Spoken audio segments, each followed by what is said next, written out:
नमस्कार विद्यार्थी मित्रांनो, आयुर्वेद अकॅडमी या आपल्या आवडत्या यूट्यूब चॅनलमध्ये सर्वांचे स्वागत आहे. बघा विद्यार्थी मित्रांनो, आजच्या व्हिडिओमध्ये आपण मुंबई उच्च न्यायालय भरती या ठिकाणी शिपाई आणि हमाल या पदासाठी लागणारे या ठिकाणी आपण अतिसंभाव्य काही प्रश्न घेतलेले आहेत. विद्यार्थी मित्रांनो, बघा परीक्षेमध्ये अशाच प्रकारचे प्रश्न परीक्षेमध्ये विचारले जातात. त्यामुळे हा व्हिडिओ सर्वांनी प्रामाणिकपणे शेवटपर्यंत पाहायचा आहे. व्हिडिओ आवडल्यास व्हिडिओला एक लाईक करायचा आहे आणि चॅनलवर नवीन असल्यास चॅनलला सबस्क्राईब करायचं आहे, कारण तुम्हाला अशी महत्त्वपूर्ण व्हिडिओज नक्कीच बघावयास मिळतील. बघा या ठिकाणी प्रश्न क्रमांक पहिला पहा, काय विचारले. महाराष्ट्रामध्ये विचारले, क्षेत्रफळाने महाराष्ट्रामधला सर्वात लहान जिल्हा कोणता जिल्हा आहे. बघा महत्त्वपूर्ण प्रश्न आहे. क्षेत्रफळाच्या दृष्टीने महाराष्ट्रामधला सर्वात लहान जिल्हा कोणता असेल. बघा या ठिकाणी ऑप्शन क्रमांक 4 यायला पाहिजे. मुंबई शहर बघा हा जिल्हा महाराष्ट्रामध्ये क्षेत्रफळाच्या दृष्टीने सर्वात लहान तो जिल्हा आहे. प्रश्न क्रमांक दुसरा पहा, काय विचारला आहे. चंद्रपूर हा जिल्हा कोणत्या प्रशासकीय विभागामध्ये येणारा जिल्हा आहे. बघा याचे योग्य उत्तर काय असेल. चंद्रपूर बघा हा जिल्हा प्रामुख्याने नागपूर या प्रशासकीय विभागामध्ये येणारा तो जिल्हा आहे. म्हणजेच या ठिकाणी ऑप्शन क्रमांक 3 आपले योग्य उत्तर आहे.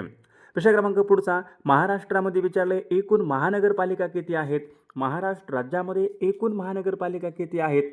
बघा महाराष्ट्रामध्ये बघा सध्या एकूण 29 या ठिकाणी महानगरपालिका आहेत. म्हणजे ऑप्शन क्रमांक 4 आपले योग्य उत्तर आहे. प्रश्न क्रमांक पुढचा, पश्चिम महाराष्ट्र. पश्चिम महाराष्ट्र या प्रादेशिक विभागामध्ये जिल्ह्यांची संख्या किती असेल. बघा सर्वांनी सांगायचं आहे, पश्चिम महाराष्ट्रामध्ये जिल्ह्यांची संख्या किती असेल. बघा या ठिकाणी ऑप्शन क्रमांक 2 यायला पाहिजे. पश्चिम महाराष्ट्र या प्रादेशिक विभागामध्ये 7 जिल्ह्यांची संख्या आहे. म्हणजेच ऑप्शन क्रमांक 2 आपले योग्य उत्तर आहे. प्रश्न क्रमांक पुढचा, 15 ऑगस्ट सन 1982. 15 ऑगस्ट सन 1982 या दिवशी कोणत्या जिल्ह्याची निर्मिती झालेली आहे. बघा सर्वांनी योग्य उत्तर सांगायचा प्रयत्न करायचा आहे. सन 1982 मध्ये बघा या ठिकाणी लातूर या जिल्ह्याची निर्मिती झाली होती. म्हणजेच या ठिकाणी ऑप्शन क्रमांक 2 आपले योग्य उत्तर आहे. प्रश्न क्रमांक पुढचा बघा, महादेव डोंगर रांगा. महादेव डोंगर रांगा यांचा विस्तार प्रामुख्याने कोणत्या जिल्ह्यामध्ये आढळतो.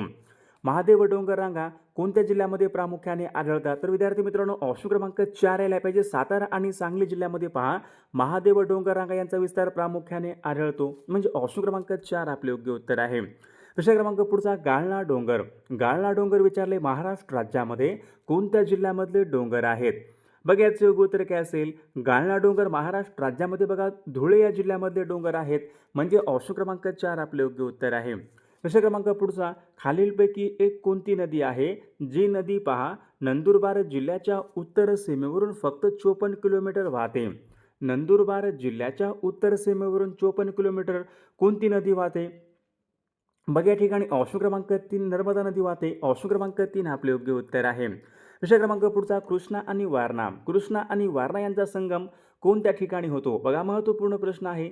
सर्वांनी सांगायचे, कृष्णा आणि वारणा यांचा बघा संगम कुठे होतो. हरिपूर या ठिकाणी होतो. हरिपूर हे ठिकाण कुठं आहे, सांगली जिल्ह्यामध्ये आहे. म्हणजे ऑप्शन क्रमांक या ठिकाणी 2 आपले योग्य उत्तर आहे. प्रश्न क्रमांक पुढचा, राधानगरी हे धरण.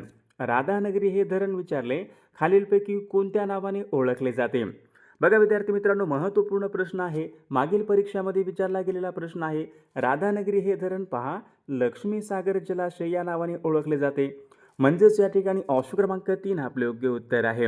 विद्यार्थी मित्रांनो बघा आपल्याकडे मुंबई उच्च न्यायालय शिपाई आणि हमाल बघा या पदासाठी लागणार बघा असेच बघा महत्त्वपूर्ण 6000 बघा प्रश्नाचं महत्त्वपूर्ण PDF आहे. त्या PDF मध्ये बघा आपण महत्त्वपूर्ण बघा निवडक प्रश्न टाकलेले आहेत. बघा ज्यांना कोणाला हे PDF पाहिजे असेल तर 99 22 64 81 29 या मोबाईल क्रमांकावर फक्त 199 फोनपे किंवा गुगल पे करायचे आणि व्हॉट्सअपला हाय करायचे. तुम्हाला 1 मिनिटाच्या आत बघा हे सर्व PDF हे पाठवले जातील. बघा याचा फायदा नक्की सर्वांना होणार आहे. बघा प्रश्न क्रमांक 11, महाराष्ट्रामधला सर्वात मोठा सौर ऊर्जा प्रकल्प कोणत्या जिल्ह्यामध्ये आहे. बघा याचे योग्य उत्तर काय असेल. महाराष्ट्रामधला सर्वात मोठा सौर ऊर्जा प्रकल्प धुळे जिल्ह्यामध्ये आहे. ऑप्शन क्रमांक 3 आपले योग्य उत्तर आहे. प्रश्न क्रमांक पुढचा, मायनी. मायनी बघा काय आहे, पक्षी अभयारण्य आहे. कोणत्या जिल्ह्यामध्ये असेल.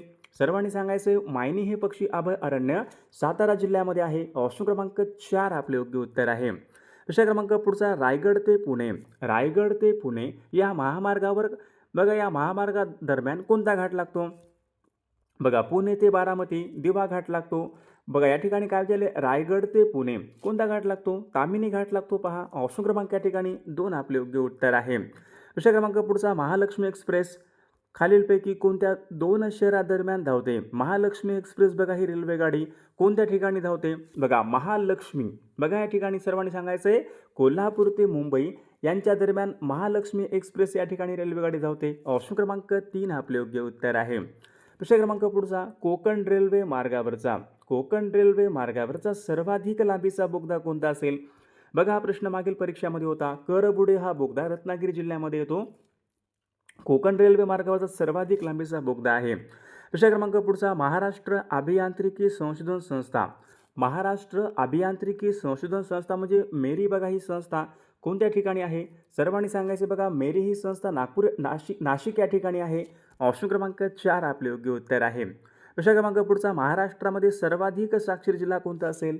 बघा सर्वांनी सांगायचं आहे महाराष्ट्रामध्ये सर्वाधिक साक्षर जिल्हा कोणता आहे? योग्य उत्तर काय पाहिजे? मुंबई उपनगर बघा हा जिल्हा महाराष्ट्रामध्ये सर्वाधिक साक्षर जिल्हा आहे. सर्वात कमी साक्षर जिल्हा कोणता असेल मग? सर्वात कमी साक्षर जिल्हा बघा पालघर या जिल्ह्यामध्ये सर्वात कमी साक्षरता आहे आणि सर्वात जास्त मुंबई उपनगर या जिल्ह्यामध्ये आहे. प्रश्न क्रमांक पुढचा बघा, महाराष्ट्रामध्ये विचारले खालीलपैकी कोणत्या प्रदेशामध्ये सर्वात अधिक जैवविविधता आढळते? हा पण प्रश्न मागील परीक्षामध्ये होता. कोणत्या प्रदेशामध्ये सर्वात अधिक जैवविविधता आढळते? तर पश्चिम घाटामध्ये पहा सर्वात अधिक या ठिकाणी जैवविविधता आढळते. प्रश्न क्रमांक पुढचा, सह्याद्रीच्या पूर्वेकडील प्रदेश बघा सह्याद्री पर्वत आहे.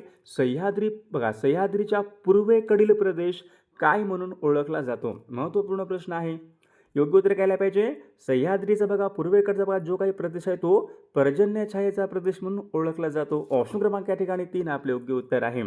प्रश्न क्रमांक पुढचा, मुंबई पणजी बघा हा राष्ट्रीय महामार्ग किती क्रमांकाचा असेल? मुंबई पणजी बघा विद्यार्थी मित्रांनो, मुंबई पणजी बघा हा राष्ट्रीय महामार्ग 17 या क्रमांकाचा आहे आणि नवीन तो 66 या क्रमांकाचा आहे नवीन. बघा प्रश्न क्रमांक पुढचा, मान्सूनच्या पूर्व पडणाऱ्या पावसाच्या सरींना महाराष्ट्रामध्ये काय म्हणतात? बघा सर्वांनी सांगायचं आहे मान्सून बघा पूर्व पडणाऱ्या पावसाच्या सरींना महाराष्ट्र राज्यामध्ये काय म्हणतात? बघा त्यांना आपण आम्रसरी असे म्हणतो. म्हणजे ऑप्शन क्रमांक 4 आपले योग्य उत्तर आहे. प्रश्न क्रमांक पुढचा, महाराष्ट्रामध्ये विचारले दगडी कोळशाचा प्रामुख्याने कशासाठी वापर केला जातो? महाराष्ट्रामध्ये दगडी कोळशाचा वापर कशासाठी केला जातो? कोणती ऊर्जा असते दगडी कोळशामध्ये? सर्वांनी सांगायचं आहे औष्णिक ऊर्जा. बघा या ठिकाणी ऑप्शन क्रमांक या ठिकाणी 1 यायला पाहिजे. प्रश्न क्रमांक पुढचा, सौताडा हा प्रसिद्ध धबधबा कोणत्या जिल्ह्यामध्ये आहे? सौताडा हा धबधबा कोणत्या जिल्ह्यामध्ये आहे? योग्य उत्तर काय पाहिजे? सौताडा बघा हा धबधबा बीड या जिल्ह्यामध्ये धबधबा आहे. ऑप्शन क्रमांक 4 आपले योग्य उत्तर आहे. प्रश्न क्रमांक पुढचा, यवतमाळ जिल्ह्यामधली कोणती आदिवासी जमात केंद्र शासनाने अतिमागास जमात म्हणून जाहीर केलेला आहे?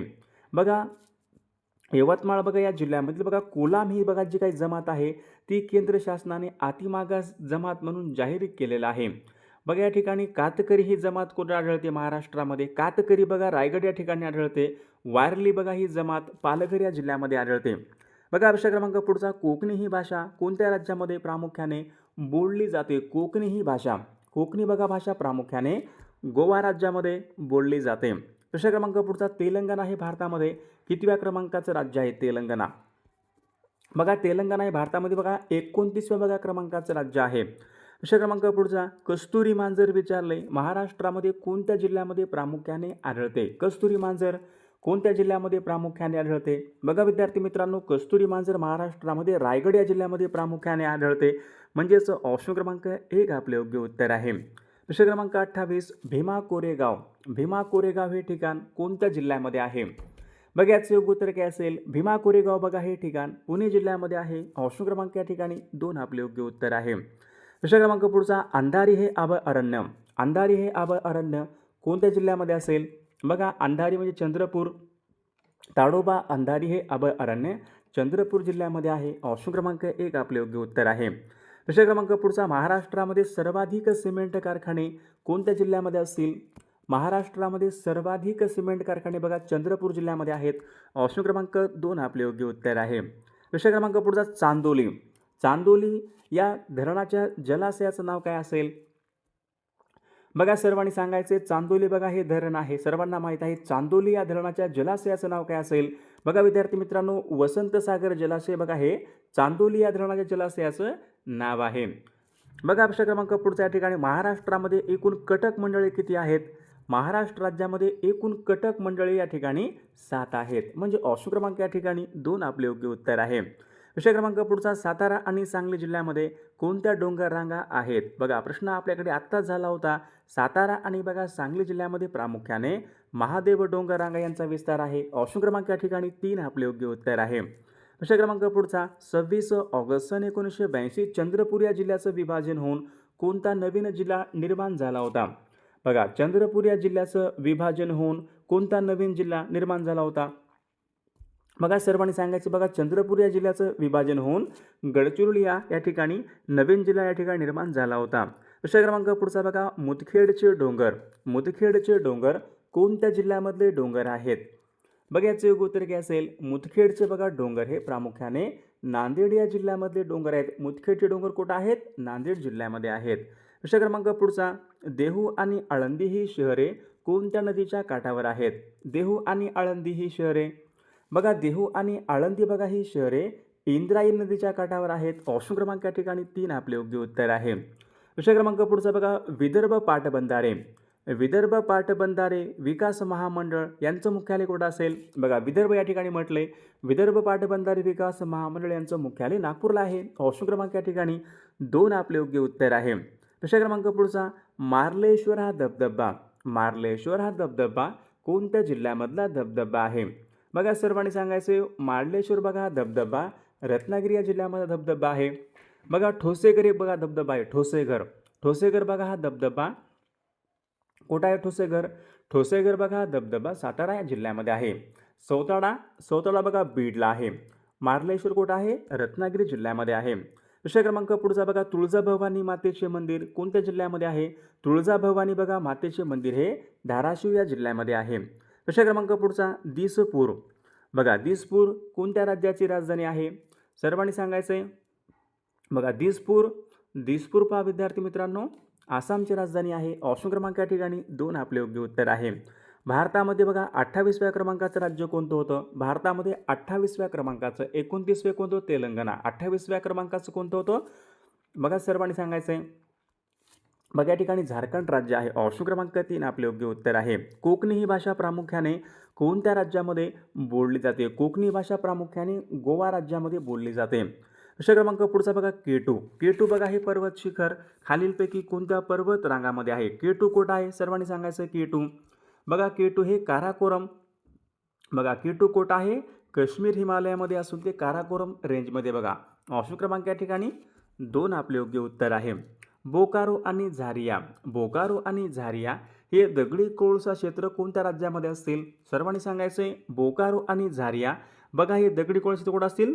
झारखंड राज्यामध्ये आहेत. ऑप्शन क्रमांक या ठिकाणी 3 आपले योग्य उत्तर आहे. पूर्व रेल्वेचं मुख्यालय. बघा पूर्व रेल्वेचं मुख्यालय कुठं असेल? सर्वांनी सांगायचं बघा कोलकाता या ठिकाणी पूर्व रेल्वेचं मुख्यालय आहे. ऑप्शन क्रमांक या ठिकाणी 1 आपले योग्य उत्तर आहे. विषय क्रमांक पुढचा सरदार वल्लभभाई पटेल आंतरराष्ट्रीय विमानतळ खालीलपैकी कोणत्या ठिकाणी? सरदार वल्लभभाई पटेल.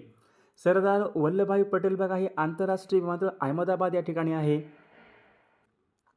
बघा मूलभूत हक्क विचारले खालीलपैकी कोणत्या कलमामध्ये आहेत? मूलभूत हक्क बघा सर्वांनी सांगायचा हा महत्त्वपूर्ण प्रश्न आहे. बऱ्याचदा परीक्षेमध्ये विचारला गेलेला प्रश्न आहे. मूलभूत हक्क कलम 12 ते 35 मध्ये बघा मूलभूत हक्क आहेत. ऑप्शन क्रमांक विषय क्रमांक पुढचा भारतीय संविधानाने जनतेला एकूण किती मूलभूत हक्क बहाल केलेले आहेत? मूलभूत हक्क एकूण किती आहेत? बघा मूलभूत हक्क एकूण 6 आहेत. म्हणजे ऑप्शन क्रमांक या ठिकाणी 3 आपले योग्य उत्तर आहे. केंद्रीय लोकसेवा आयोग म्हणजे काय? UPSCचे अध्यक्ष आपल्या पदाचा राजीनामा कोणाकडे देतात? बघा केंद्रीय लोकसेवा आयोगाचे अध्यक्ष आपल्या पदाचा राजीनामा हे राष्ट्रपती यांच्याकडे सादर करतात. ऑप्शन क्रमांक 1 आपले योग्य उत्तर आहे. नेहरू रिपोर्टमध्ये कशाची मागणी करण्यात आली होती? बघा प्रश्न महत्त्वपूर्ण आहे. परीक्षेमध्ये विचारला गेलेला प्रश्न आहे. नेहरू रिपोर्टमध्ये कशाची मागणी करण्यात आली होती? तर वसाहतीचे स्वराज्य यांची मागणी करण्यात आली होती. ऑप्शन क्रमांक 2 आपले योग्य उत्तर आहे. विषय क्रमांक पुढचा काँग्रेसने विचारले पूर्ण स्वातंत्र्याचा ठराव. काँग्रेसने पूर्ण स्वातंत्र्याचा ठराव कधी आणि कोणत्या अधिवेशनामध्ये पास केला होता? बघा महत्त्वपूर्ण प्रश्न आहे. काँग्रेसने पहा सन 1929च्या लाहोरच्या अधिवेशनामध्ये स्वातंत्र्याचा ठराव पास करण्यात आला होता. ऑप्शन क्रमांक या ठिकाणी 2 आपले योग्य उत्तर आहे. प्रश्न क्रमांक या ठिकाणी पुढचा काय विचारला आहे, स्वतंत्र भारताचे पहिले गव्हर्नर जनरल कोण होते? स्वतंत्र भारताचे पहिले गव्हर्नर जनरल कोण होते? Lord Mountbatten. ऑप्शन क्रमांक या ठिकाणी 1 आपले योग्य उत्तर आहे. प्रश्न क्रमांक पुढचा, तुम मुझे खून दो मैं तुम्हें आझादी दूंगा असे आवाहन कोणी केले होते? तुम मुझे खून दो मैं तुम्हें आझादी दूंगा. बघा या ठिकाणी नेताजी सुभाषचंद्र बोस यांनी, म्हणजे ऑप्शन क्रमांक या ठिकाणी 2 आपले योग्य उत्तर आहे. प्रश्न क्रमांक पुढचा, पाकिस्तान कल्पनेचे जनक म्हणून कोणास ओळखले जातात? याचे योग्य उत्तर काय असेल?